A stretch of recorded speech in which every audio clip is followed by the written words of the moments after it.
Greetings, welcome back to Black Bear News, where we are discussing climate change, abrupt climate change, and things adjacent, things pertaining to. I'm going to read this excerpt. So today was the day that Dahr Jamail's farewell, or is it Farewell to Ice? No, that's Peter Wadham's. Oops. Hold on here. It's at the bottom. Hello. The End of Ice. Today, Dahr Jamail's book, The End of Ice, is published on New Press. And this is an excerpt from him in Truth Out, or no, in The Guardian, excuse me. Get it straight, commentator, dear climate change commentator. And the title is When the Ice Melts, the Catastrophe of Vanishing Glaciers. As global temperatures rise, shriveling glaciers and thawing permafrost threaten yet more climate disruption, how should we confront what is happening to our world? By Dahr Jamail. The fall lasts long enough that I have time to watch the blue ice race upward, eons of time compressed into glacial ice, flashing by in fractions of seconds. I assume I've fallen far enough that I pulled my climbing partner Sean into the crevasse with me. This is what it's like to die in the mountains, a voice in my head tells me. Just as my mind completes that thought, the rope wrenches my climbing harness up.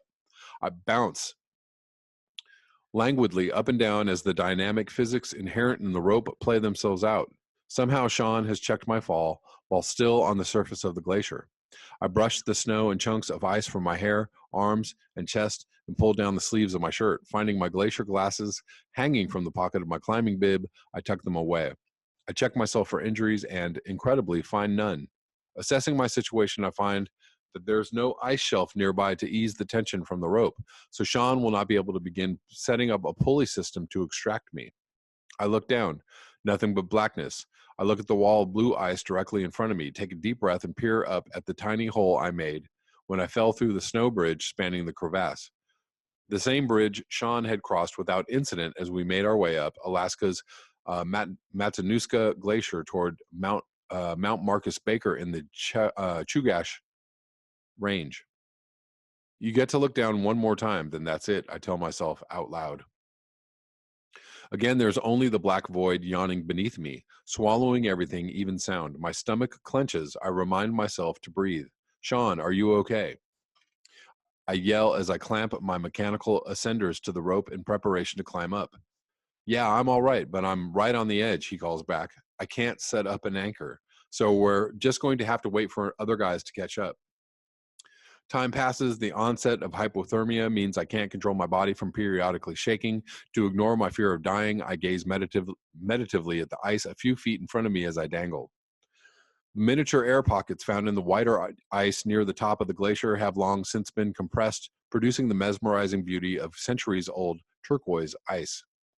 Slightly deeper into the crevasse is ice that has been there since long before the Neanderthals.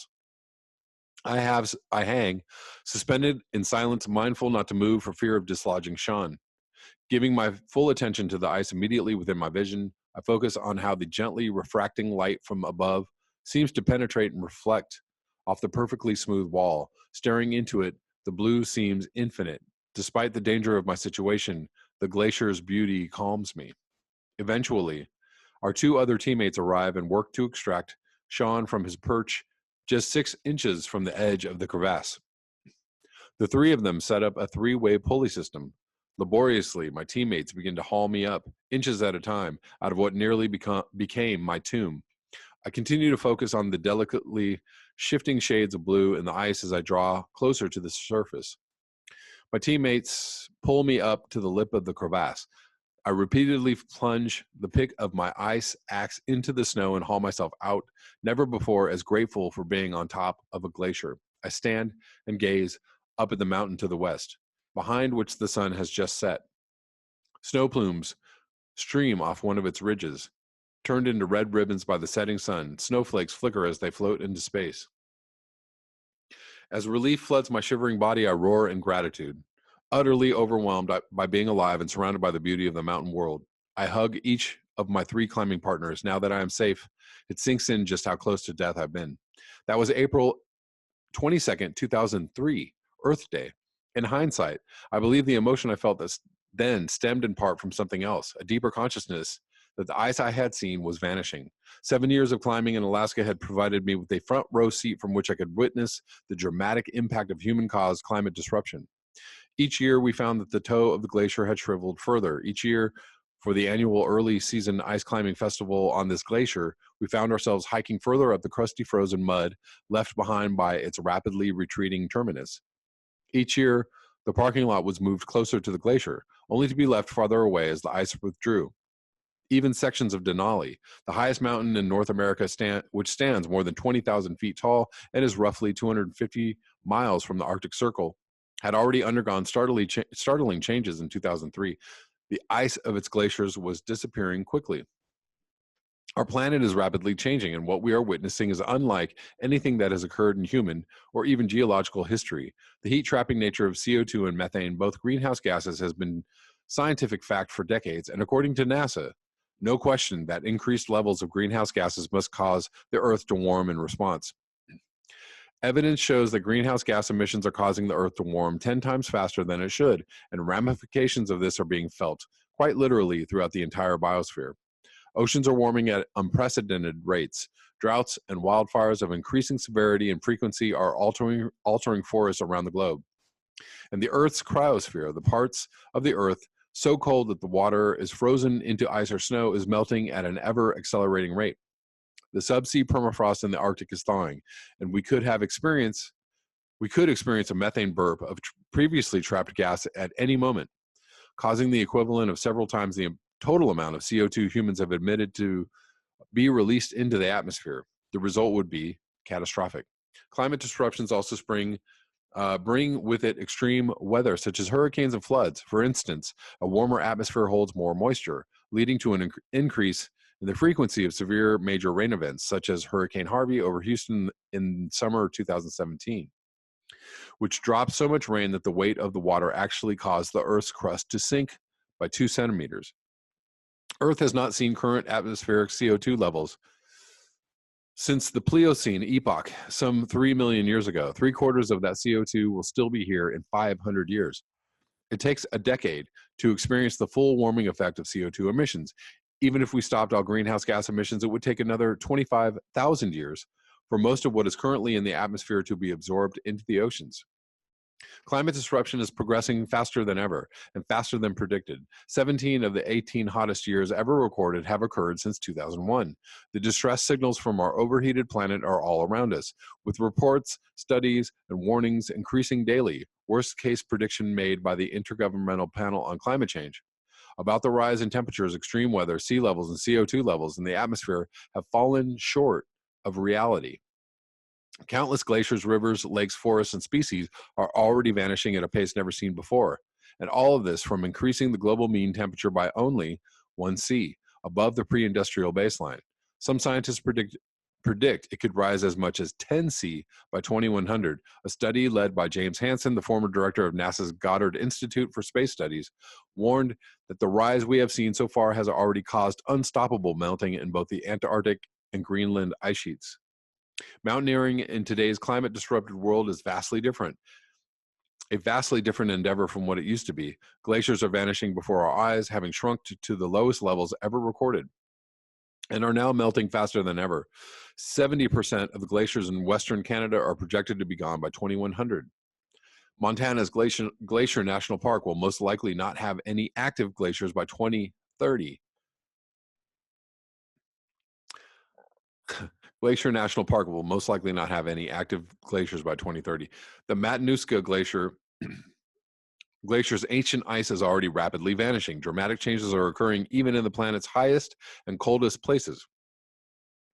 Even Mount Everest is transforming, as thousands of glaciers across the Himalayas are likely to shrink by up to 99% by 2100.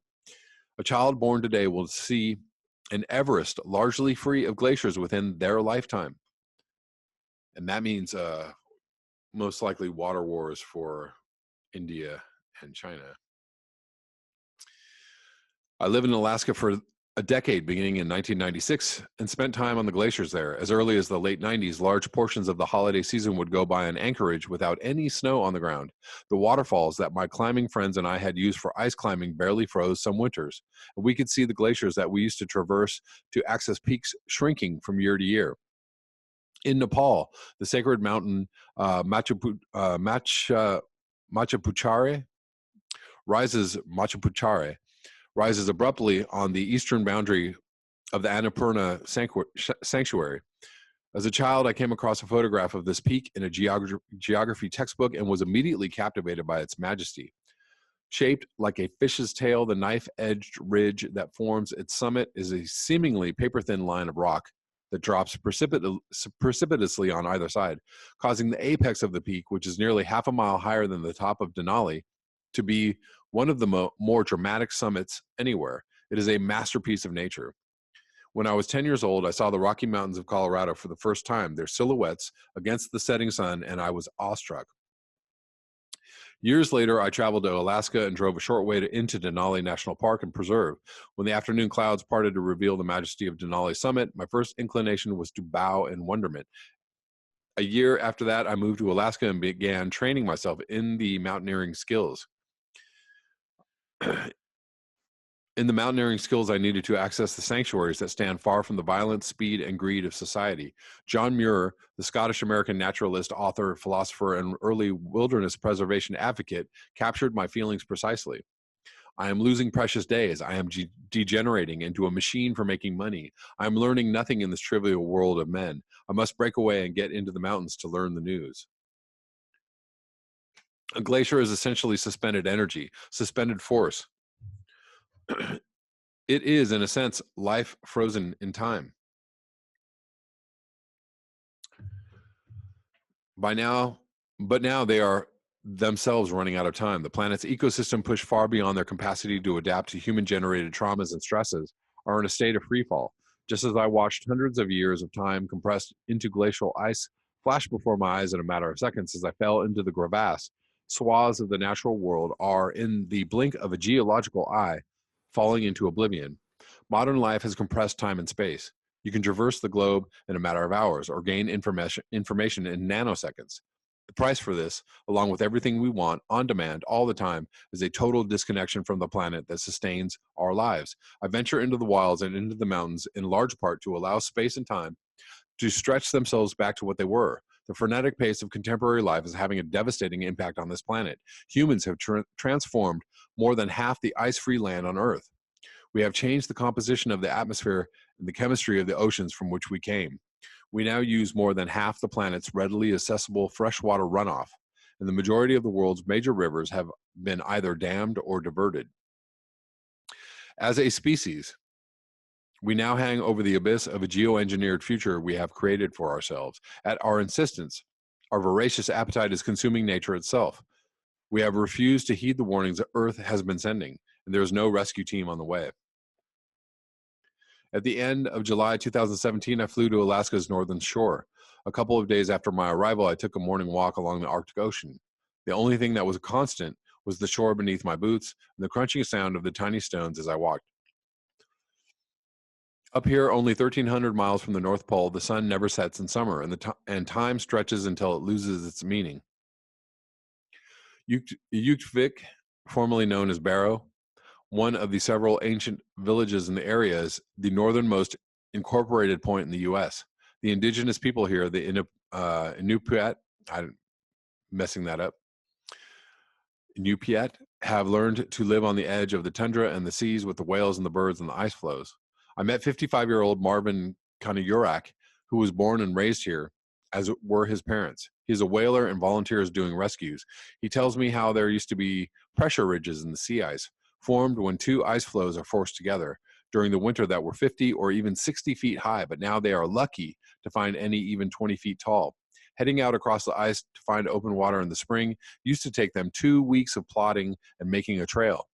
Now it only takes them a couple of days because the open water is so much closer.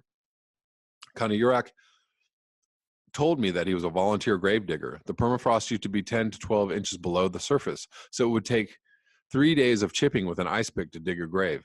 Now the permafrost is several feet below the surface and softer, so he can dig a grave in a few hours. Permafrost is a layer of ground that is continuously frozen for a period of 2 years or more.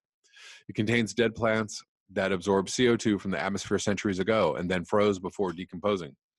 When it thaws, microbial activity converts a large portion of that organic material into methane and CO2, which is released back into the atmosphere. According to a NASA report, over hundreds of millennia, Arctic permafrost soils have accumulated vast stores of organic carbon, an estimated 1,400 to 1,850 gigatons, compared to the 850 gigatons of carbon in Earth's atmosphere. That's equal to around half of all the estimated organic carbon in Earth's soils, with most of it located on the top 10 feet of thaw-vulnerable soil. Scientists, along with others, are learning that the Arctic permafrost is less permanent than its name implies. Estimates of how much carbon will be released by thawing permafrost show it could average around 1.5 billion tons annually, which is roughly the same amount as current U.S. annual emissions from burning fossil fuels. Dr. Kevin Schaefer, a research scientist for the National Snow and Ice Data Center, who studies permafrost carbon feedback, the warming of the surface of the planet that would result from the release of carbon from the permafrost, estimates that PCF by itself will increase temperatures by 0.2 C by 2100 and even more beyond that. This means PCF will have a significant effect on the long-term climate, even if the goal of limiting atmospheric temperatures to 2 C is reached. While I was in Utkvik, or is it Utkivik? Utkivik, I don't know. I spoke to Dr. I'm messing it up. Somebody help me. I spoke to Dr. Vladimir Romanovsky, professor of geophysics at the University of Alaska Fairbanks, who also specializes in permafrost. His lab has been collecting temperature data each year in many locations around the world, but mostly across Alaska, Canada, and Russia. If it ever comes closer to thawing point, then it becomes unstable, Romanovsky said. For any permafrost research, that is crucial data. What is the temperature and how stable is it? His lab is unique in that it now has nearly 40 years of data records from a variety of locations. And he generates permafrost temperature modeling to explain how the temperatures are changing. The changes in the permafrost happening across Alaska's North Slope are due to some of the most dramatic temperature increases in the world. In 35 years of measurements here, the temperature at 20 meters below the ground has increased by 3 C since Romanovsky's first measurement, and at the surface of the permafrost 1 meter below the ground, the average temperature has increased by a staggering 5 C since the mid-1980s. Even small increases bring the temperature of the permafrost closer to 0 C. Crossing that line means the permafrost will start to thaw. Scientists used to believe that the permafrost was stable across the North Slope and that it would not begin to thaw this century, Romanovsky said. If you look at our records, however, they extrapolate into the future another 30 years, assuming changes continue as they have been for the last 30 years, linearly, of course. The permafrost on the North Slope will hit 0 C by 2050 or 2060 at the latest. Nobody was expecting this, and most people would be surprised to see this happen so soon. Schaefer also expressed concern about the impact that thawing permafrost will have on the infrastructure and people of the Arctic. Thawing permafrost represents a radical change to the environment and way of life in the Arctic with unknown social costs, he said. I asked if he thought it would be necessary to relocate most, if not all, of the coastal villages in northern Alaska. He said that as sea levels go up and permafrost thaws, there is a risk the thawing will destroy critical infrastructure which will require repair or moving it. That includes entire villages. If you built your village right next to the ocean and it starts to melt, you have to move. This is happening in interior Alaska along rivers and also happening across the entire Arctic zone.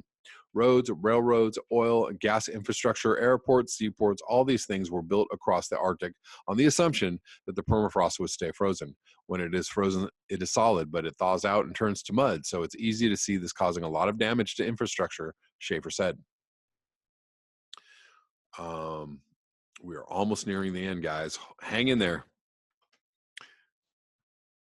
Dr. Leonid Yurganov, a senior research scientist at the University of Maryland, Baltimore County Physics Department, and the Joint Center for the Earth Systems Technology, is an expert in the remote sensing of Arctic methane levels. He told me his team of researchers has already detected long-term increases of methane over large areas of the Arctic and warned that the fast liberation of methane would influence air temperature near the surface and accelerate Arctic warming.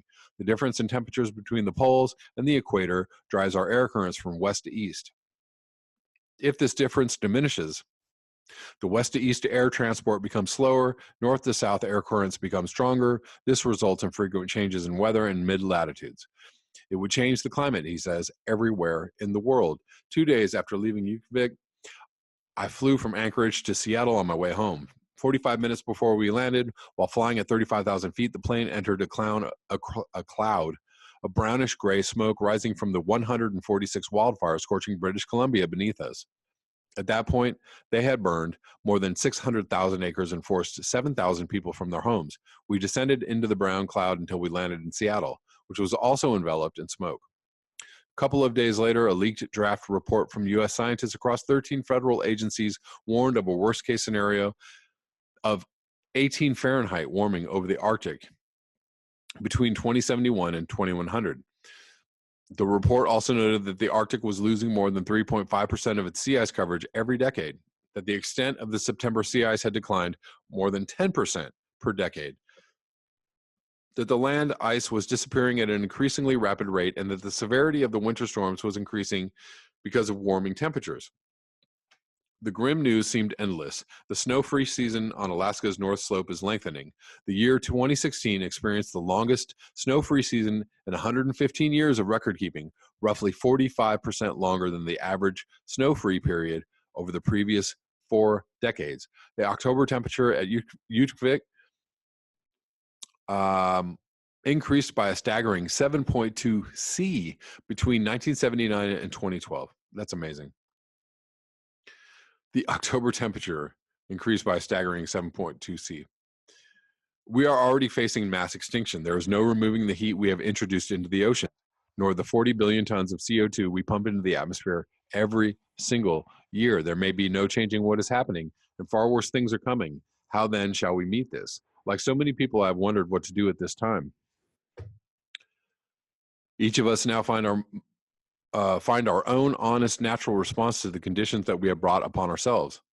I am heartened by people like my friend Karina Miato in Brazil, who has devoted her entire life to protecting the Amazon. Each time a report is published about increased deforestation in her beloved rainforest, I watch Karina become consumed in grief. But each time she goes deeper within herself and her community, further strengthening her love for that portion of the planet where she lives, and repurposes herself into her next action to protect the Amazon. I find solace in the fact that there are millions of others like Karina, particularly among the younger generations, who have drawn their lines around their respective portions of the planet closest to their hearts and are making their stands. I find my deepest conviction and connection to the earth by communing with the mountains. I moved to Colorado and lived among them when I was in my early 20s. And it was there I began to deepen my relationship with them and to really listen to them. I would hike out and just sit among the peaks, watching them for hours and write about them in my journal. Today, I know in my bones that my job is to learn to listen to them ever more deeply and to share what they are telling us with those who are also listening. While Western colonialist culture believes in rights, many indigenous cultures teach of obligations that we are born into. Obligations to those who come before, to those who will come after, and to the earth itself. When I orient myself around the question of what my obligations are, a deeper question immediately arises. From this moment on, knowing what is happening to the planet, to what do I devote my life? And that is an excerpt from The End of Ice by Dahr Jamail. The entire book is out today. Really great last paragraph, talking about rights and obligations. And that really sums up a lot in our current culture or society. We have rights, which is great. We also find ourselves to be very entitled. What do we get? What do we deserve? Everybody deserves the rights, the right to be free and happy um, and not be abused or oppressed. And at the same time, as a good friend of mine on Facebook once wrote, we don't. What did he write? Let me see if I can't mess this up. We don't deserve anything other than air, right? We aren't born into this world. We don't deserve anything. We don't have the right to anything other than to breathe, which is another way to look at it, right? There's life is what it is. Being human being on this earth is what it is. It's finite. Our lives are finite. Our planet is finite. The things we can have and own and do are finite. We must learn to live within our biosphere, our system. If we do anything with the rest of our time on this planet, to learn to live within that means to minimize ourselves, to minimize what we get or what we can have or what we can take or what we can do to others or do for ourselves. It's an interesting juxtaposition of, our current state of humanity. Our humanitarianism is, all very wonderful. And on another level, our humanitarianism is absolutely destroying the earth, which will in turn not be very humanitarian of us, will it? That's all I have for you today. Thank you so much for your eyes, your ears, and your conscience. If you would like to support this channel, you can do so at the links below. Until next time, peace.